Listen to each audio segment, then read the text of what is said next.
का होस्ट आसिफ। आए हमारे मेहमान तनवीर साहब के पास। तनवीर साहब अस्सलाम वालेकुम। वालेकुम सलाम आसिफ। तो तनवीर साहब आज हमारी जो टॉप स्टोरीज आई हैं वो आई हैं। पहली जो है, India bans 47 more Chinese apps weeks after blocking TikTok and 58 others over security fears. India has banned 47 more Chinese apps just weeks after blocking the highly populated video sharing platform TikTok and 58 others over national security and privacy concerns, an Indian Information Ministry official and media reports said Monday. तो तुम सब आपने ये इसके बारे में क्या कहना है कि अब 47 और apps इंडिया देख रही है बैन करने में, आखिर कर भी दिए हैं। तो ये इतने सारे आप बैन करके या चाइना के इतना माल बैन करके ये इंडिया की इकोनॉमी के लिए अच्छा होगा? इंडिया के असल जब किसी को कोई चीज ना मिले ना तो वो फिर ना एक छोटी छोटी चीजें ना निकालता है। तो इन्होंने ये भी यही कर रहे हैं, कोई चीज इनके पास आ नहीं रही, ठीक है, तो छोटी छोटी चीजें निकाल रहे हैं, यही छोटी छोटी चालाकियां, छोटी छोटी है चूची निकाल रहे हैं। तो इनके हाथ से अब इन्हें क्या बैन करना, इनकी इकोनॉमी का, अपना इकोनॉमी का बुरा हाल है, वो आपने सुना भी होगा। और दूसरी साइड पे यहाँ तक हो गया है कि इनकी अपने ये न्यूज़ क्या आ रही है कि बांग्लादेश की जो है ना वजीर आजम, वो फोन में इनसे, इनके स्पीड से मिल ही नहीं रही पिछले 4 महीनों से। जी। एक बांग्लादेश था इनके हाथ में, इन्होंने हेल्प की थी बांग्लादेश को अलग करने के लिए, हर चीज की थी। आज वो फिर इन्होंने खैर ज्यादतियां भी बहुत करने रहे हैं, उनको ट्रीट भी सही उस हिसाब से नहीं। तो असल यार इन्होंने ऐसे ये चालाकियां वाली बात है।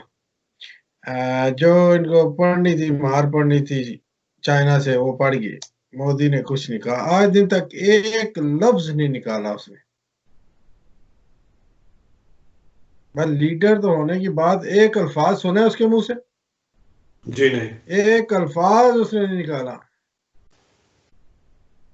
उसकी जरूरत नहीं पै रही एक अल्फाज निकालने की। ऐसा भी तो लीडर नहीं होना चाहिए। वो अल्फाज तो बोल, कुछ ना कुछ बोल, और कुछ बोल तो सही। कुछ भी नहीं बोल रहा, एक अल्फाज नहीं निकल रहा, ना उसका निकल रहा, ना उसके बाकी जितने हैं ना कच्चे चमचे उनका निकल रहा। अवाम को पहले बेवकूफ बनाते रहे, कुछ नहीं हुआ, हुआ ही नहीं है, कब्जा ही नहीं हुआ, कब्जा नहीं हुआ। अगर कब्जा नहीं हुआ तो अभी क्या कह रहे, वो थोड़े पीछे चले गए, हम भी पीछे आ रहे। क्या मतलब पीछे चले गए भाई? जब उन्होंने आए नहीं है तो पीछे क्यों गए हैं? अगर आए हैं तो कौम को क्यों नहीं बताया, पब्लिक को क्यों नहीं बताया, झूठ क्यों बोला? जबकि नई तस्वीरों से सैटेलाइट में पता चल रहा है। असल ये इंडिया ने ना एक तो कहते हैं ना कि पाकिस्तान को एक तनहा करते करते ना पूरी दुनिया में ना ये खुद हो गया अकेला।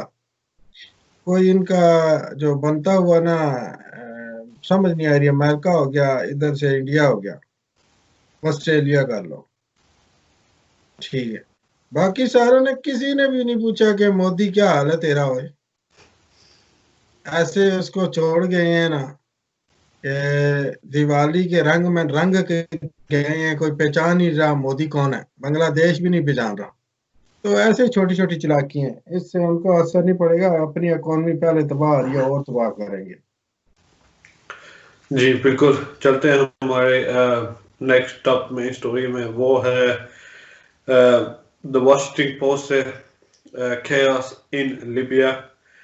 In Libya, a multinational proxy war is raging over control of the country and its rich oil reserves. The 9 years after the United States led a campaign to topple former director Mohammed Gaddafi, behind one Libya faction stands Turkey, Qatar, and Italy, and the other is backed by Russia, Egypt, and the United Emirates and France. In recent months, thousands of mercenaries from Syria, Sudan, Russia have joined the fighting. Russia has sent in detachment of warplanes, Turkey has deployed drones, and Egypt is moving towards dispatching troops. तो अभी जो फिलहाल Washington post से खबर आई है कि Libya में multi proxy war चल रहा है। तो आप देख सकते हो दोनों साइडें काफी दिलचस्प है। एक साइड पे होगी आपकी तुर्की, कतर, इटली होगी, और दूसरी साइड पे जो जंग कर रही है वो रशिया, इजिप्ट, ये यूनाइटेड अरब एमिरेट्स और फ्रांस होगी। तो सब इकट्ठे हुए लीबिया की। ऑब्वियसली तेल वहाँ काफी ज्यादा है, तो तेल के पीछे उस कंट्री की लीडरशिप के पीछे अब काफी बड़ी ये लगता है जो एरिया में जंग होने वाली है। इसके बारे में आपने क्या कहना है? वैसे कल दिलचस्प सूरत हाल नहीं है, एक अफसोसनाक सूरत हाल है, अफसोसनाक है सूरत हाल। ये ज्यादा चाइना और इंडिया और इस ओशन में है खतरा, लेकिन उससे ज्यादा वहां पे है। जी। वहां पे क्योंकि जंग का ना ज्यादा ही खतरा है। इसमें ये ना सोचा गया कि अगर ये जंग या कुछ हुई तो इसमें ये मुल्क में हो सकता है कि मिडल ईस्ट ज्यादा कैच है। हम्म।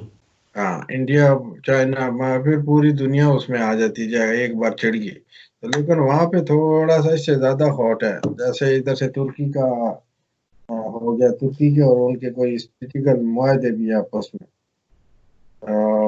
वहां से अगर रशिया भी कूदा है तो अमेरिका से भी वो कूद रहे हैं, अरब कंट्री है वो सारी एक साइड है, वो समझो कि सारे लगे हुए हैं। तो जी। वहाँ का अल्लाह खैर करे, अल्लाह की जात सब करम करे। वहाँ का जो है ना इस इंडिया और चाइना से ज्यादा उधर का खतरा है।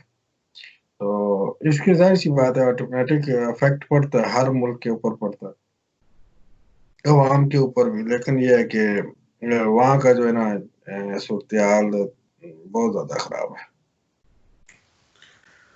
जी बिल्कुल। चलते हैं नेक्स्ट स्टोरी पे जो पाकिस्तान से है कि अपोजिशन पार्टी की blackmailing for new laws to be made. तो ये जब भी अपोजिशन पार्टी को नया कोई लॉ बनाना है, ये ब्लैकमेलिंग पे ये वो करने में शुरू हो जाते हैं, क्योंकि इनको कहीं नया लॉ चाहिए या कुछ भी चाहिए, उस हिसाब से कर लो। तो ये ऑब्वियसली ये अब कंट्री के लिए तो जाहिर सी बात है नहीं हो सकता। तो असल आप बताएं इन अपोजिशन पार्टी का क्या क्या मसला है? मसला सीट का और किस चीज का मसला है?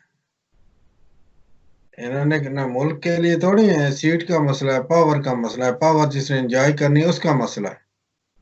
जब भी कोई मुल्क में अभी इनको कायदा को लॉ पास करना हो या किसी कानून को कुछ करना हो, इन्होंने जी। अपनी खिचड़ी निकाली होती है। अब कह रहे होते हैं नैब को खत्म करो, नैब के उसको खत्म करो। भाई तुम लोगों ने अगर करप्शन किए हैं तो फिर गाजरें खाई हैं, पेट में दर्द तो पड़ेगा ना, अब हिसाब तो दो ना। तो बिलावल भुट्टो जो है ना खुद एक बात है, मुराद अली क्या नाम है जो है मुराद है, वो सही कहता है। ये खुद तकरीर करके गालियां गुलियां दे के वहां से भाग जाता है पार्लियामेंट से। ठीक है, जब ये नया नया आया था ना, जब लॉन्च हुआ था ना, पता नहीं कितनी बार लॉन्च भी हुआ है ना, तो उस टाइम मैंने बोला था होएगा कुछ ठीक है, समझदार है, थोड़ा बहुत ये वो। लेकिन ये इसने तो बिल्कुल चर्चे में अपने आप को शो कर दिया। कोई लीडर वाली थी इसमें, एक एक एक जरा सी बात नहीं है। जहाँ पे अगर बात उसकी है ना थोड़ी कोई लीडर वाली कोई क्वालिटी होनी चाहिए, कोई ऐसी क्वालिटी हमें तो नजर नहीं आ रही उसमें। जी। आज अगर आसमान पे है, कल जमीन पे होएगा, उसके बाद कुछ दिन ऐसे दरमियान में अटका रहेगा। उसको खुद नहीं समझ आना कि करना उसने क्या है। तो कोई लीडर वाली होती है, कोई लीडर वाली क्वालिटी होती है। जब आया था नया तो क्वालिटी उस टाइम कोई क्वालिटी शालिटी नहीं है, ऐसे ही मारते रहते हैं। वो तो मौलाना फजल रहमान है, उसने हुकूमत से पहली बार बाहर है, उसको भी परेशानी होगी। इधर से पीटीआई के अंदर भी बहुत सारे करप्ट बंदे गए हैं। जाहिर सी बात है, पुराने जो थे कुछ बहुत सारे जो करप्ट गए हैं वो अभी हैं। जैसे सुनने में थोड़ा बहुत है, जहांगीर तरीन साहब है, मैं कोई एलिगेशन नहीं लगा रहा, उनका नून लीग से राब्ता है। इसी तरह बहुत सारे हैं जिनके मुशर्रफ के साथ अब राब्ते कर रहे हैं। तो ये निज़ाम जो है ना मुल्क का, ये निज़ाम नहीं चल सकता है इतना। ये बहुत मुश्किल हो गया निज़ाम। अभी आपको को पता चल रहा है कि पाकिस्तान में कोई हुकूमत नाम की कोई चीज़ है, जी। कोई नहीं पता चल रहा। हर कोई अपने अपनी मर्जी पे लगा हुआ है। इमरान खान साहब भी बड़े सुस्त हैं, वो बिल्कुल नहीं होता ना, ठंडी पकड़ी हुई है। जिस हिसाब से पहले उनकी जोश और तकरीर ये वो थी ना, वो हिसाब नहीं हो रहा। तो बड़ा स्लोली स्लोली जो है ना चाल रखी हुई है। और स्लोली स्लोली क्या करें, उनके पास पावर ही नहीं है। अगर वो कुछ करना चाहे तो एक साइड से नाराज, दूसरा दूसरी साइड से। जब अभी याद रख लो नवाज शरीफ का बाहर जाने के ऊपर तबीयत खराब है, MKM ने भी कह दिया था जाने दो, काफ लीग ने भी कह दिया था जाने दो, बाकी ओपोजिशन तो सारी कह रही थी जाने दो, मीडिया भी सारा लगा हुआ था। तो अब जब बाहर चलेंगे तो क्या कहते हैं, हुकूमत ने भेजा है ना, होता तो ये है। तो जाहिर सी बात है मुश्किल है, लेकिन ये निज़ाम चलना ना, मेरे को नहीं लगता कि ये निज़ाम मुश्किल है निज़ाम चलना। तो इसके लिए ना कोई भी है ना, कोई मुल्क के लिए कोई एक बंदा सोच के बात करे ना, मुल्क के लिए अगर ये सोच के लीडर कर रहे हो ना, तो फिर मसला नहीं था। इधर ना नून लीग वाले ना ये सोच के कर रहे हैं अपने। हमने अब देखा जाए, कोई गली मोहल्ले की सियासत तो नहीं चाहिए ना। मेरे गांव में कोई नाली पक्की कर जाए तो उसका लीडर चोर है, लीडर मुल्क का बेड़ा गर्क कर दे। मैं अपनी गली की खातिर में मुल्क का बेड़ा गर्क तो नहीं करवा सकता। कोई मेरे रोड बना जाए तो मैं, उसका लीडर चोर हो तो मैं रोड की खातिर अपनी जो है ना बेड़ा गर्क तो नहीं करवा सकता। असल हम लोग जो है ना ये कुछ अवाम को ना पूरा सोचना चाहिए। ये अभी अगर बात है, या पीपल पार्टी है, नून लीग है या PTI है, इनको अगर अपने अपने लीडर की बात करो, करप्शन की बात करो, इनको आग लग जाती है। भाई पैसा किन का है? पैसा आपका और मेरी जेब का है, अवाम का है, जो चोरी हुआ है। वो इससे लीडर का है, वो यशी कर रहे होते हैं, वो खुल के एंजॉय कर रहे होते हैं। ऐसे ही हम लोगों को तो कहते हैं पब्लिक को तपा के रखा होता है उन्होंने। अब नवाज शरीफ के लिए बंदा जान दे, भाई नवाज शरीफ के लिए जो उसके वोटर है, अब वो उनको भी ये जाहिर सी बात सोचना चाहिए कि जो मुल्क के साथ हुआ है वो भी गलत है। चाहे इन्होंने किया है, फलूदे वालों से पैसे निकले या किसी से पैसे निकले, इनका तो यार मैं आपको पीपल पार्टी का तो हद ही कर दे रहा। पीपल पार्टी वाले देख यार, गरीब बंदों को वहां पे कहते हैं जी 50 लाख एक घर नहीं मिले, 1 करोड़ नौकरियां नहीं मिली, शैला रजा साहिबा वो कह रही थी। और चलो इनको तो 2 साल हो गए नहीं दिए, आपने तो भुट्टो टाइम का वादा किया था, रोटी कपड़ा मकान, जी वो कौन सा दे दिया? पहले अपने अपने आप में झांक के देखो ना, या तो वहां से मिल गया है ना, तो इन्होंने छीन लिया है, फिर तो बात करो। रोटी कपड़ा मकान तो दिया नहीं है। उसके अलावा एड्स के वहां पे मरीज निकाले हैं, थर में बच्चे मरे हैं। अपने नाक के ऊपर मास्क भी आप पूरा जो है ना डिजाइनर पहनते हो, ग्लोबल का, उसके ऊपर नाक के ऊपर मास्क ही खाली देख लो यार। और भाई मास्क कोरोना से तूने रोकना है, ऊपर पूरा सिंधी चादर की तरह जैसे सिंधी होती है, वो स्पेशल बनवाए हुए हैं। ये यहाँ तक तो इनकी सोच है। यहाँ दुनिया में हर किसी ने देख ले पहने हुए होते हैं, बल्कि इमरान खान ने पहना हुआ है, उसने अपना झंडा नहीं लगाया। आर्मी चीफ ने पहने हुए हैं, उसने नहीं लगाए। हालांकि अगर वो लगाए तो अदारे के में आ जाएगा।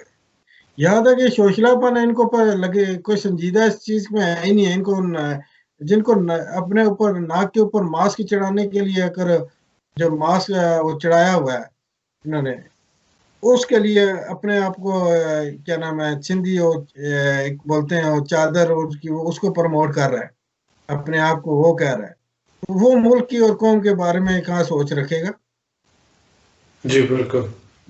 तो वहां तक बात ही नहीं ना, इनमें सोच है ना कुछ है। तो दूसरों को कहने से पहले ना इसकी एक तकरीर आज होती है, कल दूसरी होती है। तो बस ऐसे ही जाले मारे हो। मेरे को नहीं लगता कि ये निज़ाम चलेगा, चाहे PTI वाले हैं, इनसे भी वो बात नहीं रह रही। इन रियलिटी वो हो गया सब कुछ। जी तवी साहब, बड़ी मेहरबानी आपके वक्त के लिए। Thank you very much Asif. Thank you very much. तो व्यूअर्स, इंशाल्लाह आपको आपके साथ नेक्स्ट टॉपिक पे बात करेंगे। तो तब तक अल्लाह हाफिज।